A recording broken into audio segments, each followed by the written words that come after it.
Okay, we're moving on up. This is the garage. This is going to be the office was built in here, but we've got some gaps.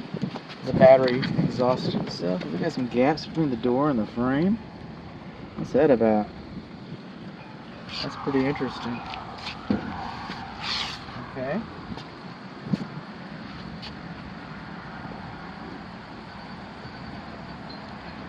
Gaps between the garage car entry casement and the overhead door panels.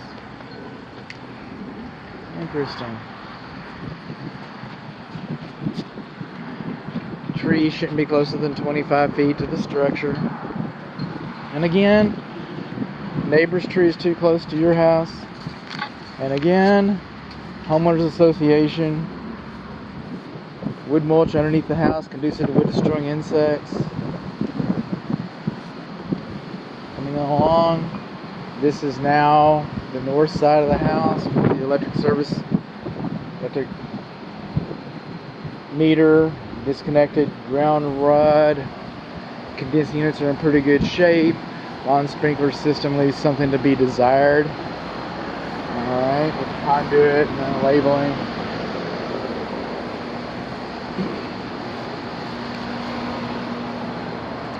Moving on along, rain gutter discharging directly onto the roof covering.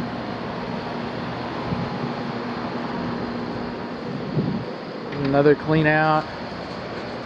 Now up here, over this condensing unit, on the roof, all the way, right there is a loose shingle underneath the apron flashing. I hope you're able to see that. Otherwise, you have to take my word for it.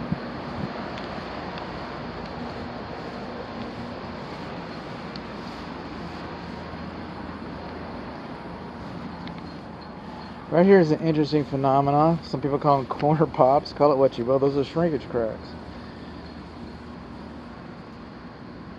The concrete foundation and the masonry have different thermodynamic properties. They expand and contract at different rates. Pressure always shows up at the corner. If it's in the span of a hand, I don't know whose hand goes in like that. That's not a foundation problem. It could be a termite problem. Termites can use that crack to go into the house undetected if that crack's no longer supporting the brick siding, because that's what it is. Fascia,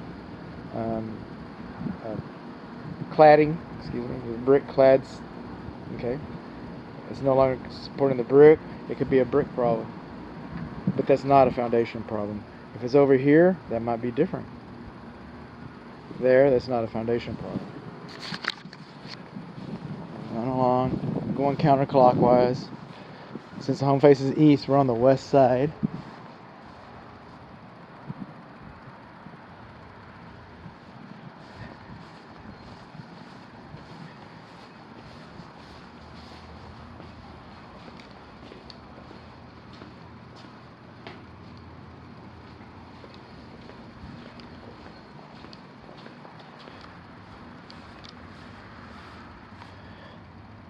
Auxiliary gas on the patio.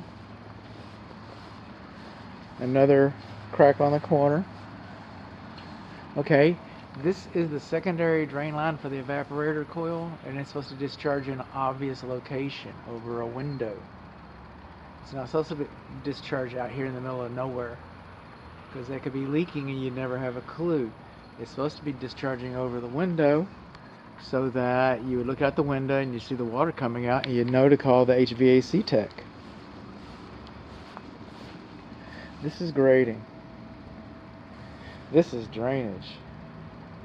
This is not drainage. This is a swamp. This is a good old swamp. We got moss growing in it. We got water standing in it. We've got different fauna